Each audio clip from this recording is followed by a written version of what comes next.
राम राम। कभी कभी हमारे साथ कुछ ऐसा हो जाता है कि हमारा विश्वास डगमगाने लगता है। अगर हमारा विश्वास डगमगा रहा है तो सोचिए आपके मन में ईश्वर के प्रति उतनी पक्की भक्ति नहीं है, क्योंकि ईश्वर जो भी करते हैं सदैव आपके लिए अच्छा ही करते हैं। एक बहुत बड़े सेठ थे, उनकी कई मिलें थी, करोड़ों रुपए के मालिक थे, भगवान के अच्छे भक्त थे, सुबह शाम भगवान की पूजा किया करते थे, भगवान पर भरोसा किया करते थे। एक दिन समुद्र किनारे खड़े थे, सुबह का समय था, उनके मन में आया आज तो मेरे सब कार्यालय बंद हैं, सब जगह छुट्टी है, तो एक नाव लेकर थोड़ा सागर के अंदर घूम कर आता हूं। उन्होंने एक नाव ली और नाव चलाकर सागर के बीच जाने लगे। जैसे ही सागर के बीच गए, सागर में तूफान आ गया।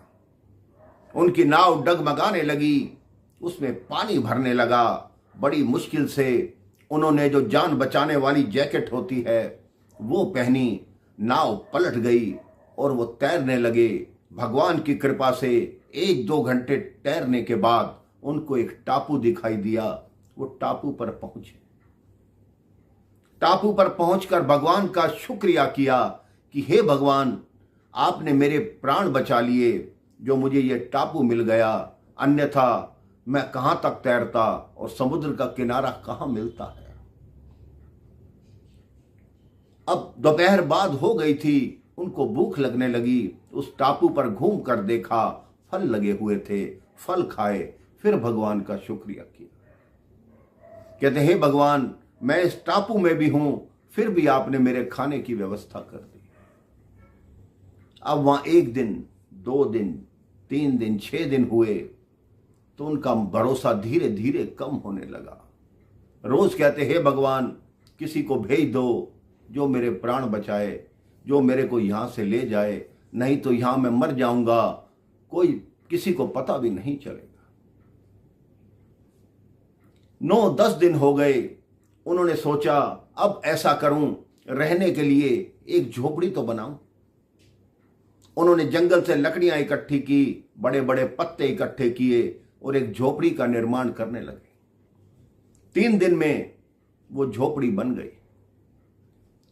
जैसे ही झोपड़ी बनकर पूर्ण हुई, उस सेठ के मन में विचार आया, चलो अब खुले में नहीं सोना पड़ेगा, आज से मैं झोपड़ी में सोया करूंगा।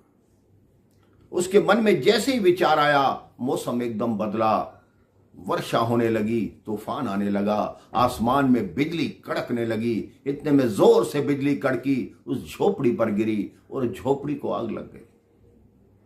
तब उस सेठ का विश्वास बिल्कुल डगमगा गया। उसने कहा हे भगवान, रहने के लिए एक झोपड़ी बनाई थी, अभी उसके अंदर घुस कर भी नहीं देखा और आपने उसको जला दिया। जैसे ही उसका विश्वास डगमगाया, 2 व्यक्तियों ने उसको आवाज दी, हे भैया इधर आओ। उस सेठ ने मुड़कर देखा, सागर के किनारे 2 नाविक खड़े थे जो सेठ को बुला रहे थे। उन्होंने कहा आप यहां कैसे? तब उन 2 नाविकों ने कहा, आपने अपनी जब झोपड़ी में आग लगाई तब हमें ज्ञात हुआ कि इस टापू पर कोई न कोई फंसा हुआ है। उस झोपड़ी में आग लगी देखकर हम आपके पास आपको वापस लेने आए हैं। तब उसने परमात्मा से क्षमा मांगी कि हे भगवान, मेरा भरोसा टूट गया था। मैंने यह सोचा कि आपने मेरे साथ गलत किया, लेकिन आपने मेरी झोपड़ी को आग लगाकर मुझे बचाने का संकेत इन 2 व्यक्तियों को दिया। मैं अपने किए की क्षमा मांगता हूं और सदैव आपकी सत्ता पर भरोसा करूंगा। आप भी अपने जीवन में कभी आपके साथ कुछ बुरा होता है तो डगमगाइए मत, प्रभु पर भरोसा रखिए। वो वही करते हैं जो हमेशा अच्छा होता है, आपके लिए अच्छा होता है, आपके भले के लिए होता है। राम राम, जय श्री राम।